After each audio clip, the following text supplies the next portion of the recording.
ವೀಕ್ಷಕರೇ, class 1 news ಟಿವಿಗೆ ಸ್ವಾಗತ. ಈ ದಿನದ ಪ್ರಮುಖ ಸುದ್ದಿಗಳು.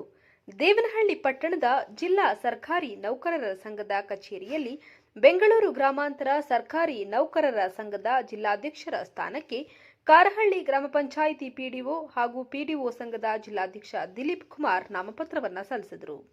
ನಂತರ ಮಾತನಾಡಿದ ಅವರು, ಎಲ್ಲರ ಸಹಕಾರ ಮತ್ತು ಒಮ್ಮತದಿಂದ ಜಿಲ್ಲಾಧ್ಯಕ್ಷ ಸ್ಥಾನಕ್ಕೆ ಅಭ್ಯರ್ಥಿಯಾಗಿ ನನ್ನನ್ನು ಆಯ್ಕೆ ಮಾಡಿದ್ದಾರೆ. ಎಲ್ಲ ಇಲಾಖೆಯ ನೌಕರರ ಸಹಕಾರ ಸಹಮತ ಹೀಗೆ ಮುಂದುವರಿಯಲಿ ಹಾಗೂ ಬೆಂಗಳೂರು ಗ್ರಾಮಾಂತರ ಜಿಲ್ಲೆ ನಗರಕ್ಕೆ ಹೊಂದಿಕೊಂಡಿರುವ ಕಾರಣ ಎಚ್ಆರ್ಐ ಮತ್ತು ಸಿಸಿ ಗ್ರಾಮಾಂತರ ಜಿಲ್ಲೆಗೂ ವಿಸ್ತರಿಸಬೇಕು. ಓಪಿಎಸ್ ಮರುಸ್ಥಾಪನೆ, ಆರೋಗ್ಯ ಸಂಜೀವಿನಿ ಯೋಜನೆಗಳನ್ನು ಜಾರಿಗೆ ತರುವಂತೆ ಒತ್ತಾಯಿಸಲಾಗುವುದು.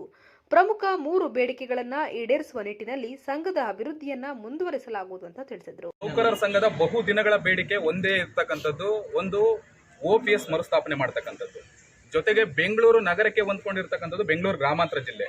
ಹಾಗಾಗಿ ಎಚ್ಆರ್ಎ ನಮ್ಮ ಒಂದು ಜಿಲ್ಲೆಗೂ ಸಹ ಅದು ಬೆಂಗಳೂರು ನಗರದ ಎಚ್ಆರ್ಎಯನ್ನ ವಿಸ್ತರಣೆ ಮಾಡಬೇಕಂತಕ್ಕಂಥದ್ದು ಎರಡನೇ ವಿಷಯ. ಇನ್ನು ಜೊತೆಗೆ ನೌಕರಿಗೆ ಸಂಬಂಧಪಟ್ಟಂಗೆ ಏನು ಕ್ಯಾಶ್ಲೆಸ್ ಆರೋಗ್ಯ ಸಂಜೀವನಿ ಯೋಜನೆ ಏನಿದೆ ಅದನ್ನ ಸಹ ಅದನ್ನ ಸ್ಥಾಪನೆ ಮಾಡಬೇಕು, ಅದನ್ನ ಕೊಡಬೇಕಂತಕ್ಕಂತಹ ಇದಿರ್ತಕ್ಕಂಥದ್ದು ಬೇಡಿಕೆ. ಈ 3 ಬೇಡಿಕೆಗಳು ಬಹು ಮುಖ್ಯವಾಗಿರ್ತಕ್ಕಂಥದ್ದು.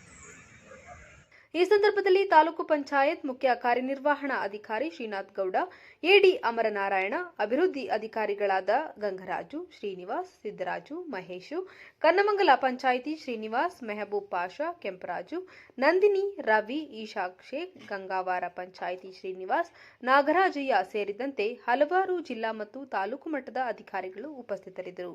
ದೇವನಹಳ್ಳಿ ತಾಲೂಕಿನ ಚನ್ನರಾಯಪಟ್ಟಣ ಹೋಬಳಿಯ ಗಂಗಾವಾರ ಚೌಡಪ್ಪನಹಳ್ಳಿ ಗ್ರಾಮದ ತಬ್ಬಲಿಂಗೇಶ್ವರ ದೇವಾಲಯದಲ್ಲಿ ಕಡೆ ಕಾರ್ತಿಕ ಸೋಮವಾರದ ಅಂಗವಾಗಿ ವಿಶೇಷ ಪೂಜೆ, ಹೂವಿನ ಅಲಂಕಾರ ಮತ್ತು ರಥೋತ್ಸವ. ಆಗಮಿಸಿದ ಭಕ್ತಾದಿಗಳಿಗೆ ಅನ್ನಸಂತರ್ಪಣೆ ನಡೆಯಿತು. ದೇವಾಲಯ ಸಮಿತಿಯ ಅಧ್ಯಕ್ಷ ಬೈರೇಗೌಡ ಮಾತನಾಡಿ, ಕಳೆದ 16 ವರ್ಷಗಳ ಹಿಂದೆ ದೇವಾಲಯ ಅಭಿವೃದ್ಧಿ ಸಮಿತಿ ರಚಿಸಿ ಅಭಿವೃದ್ಧಿ ಕೆಲಸಗಳು, ರಥೋತ್ಸವ, ಜಾತ್ರೆ, ಶಿವರಾತ್ರಿ, ಕಾರ್ತಿಕ ಸೋಮವಾರ ಇತ್ಯಾದಿ ಪೂಜಾ ಕೈಕಾರ್ಯಗಳನ್ನು ನಡೆಸಿಕೊಂಡು ಬರ್ತಿದ್ದು, ಈ ದಿನಗಳಲ್ಲಿ ಸಾವಿರಾರು ಸಂಖ್ಯೆಯಲ್ಲಿ ಭಕ್ತಾದಿಗಳು ಆಗಮಿಸುತ್ತಿದ್ದಾರೆ ಅಂತ ತಿಳಿಸಿದರು.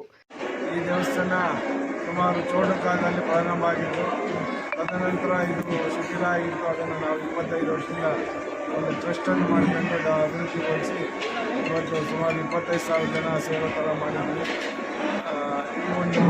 ಈ ದೇವಸ್ಥಾನ ಈ ಬೆಂಗಳೂರು ನಾರ್ತು, ಯಲಹಂಕ ತಾಲೂಕು, ಬೆಂಗಳೂರು ತಾಲೂಕು, ದೇವನಹಳ್ಳಿ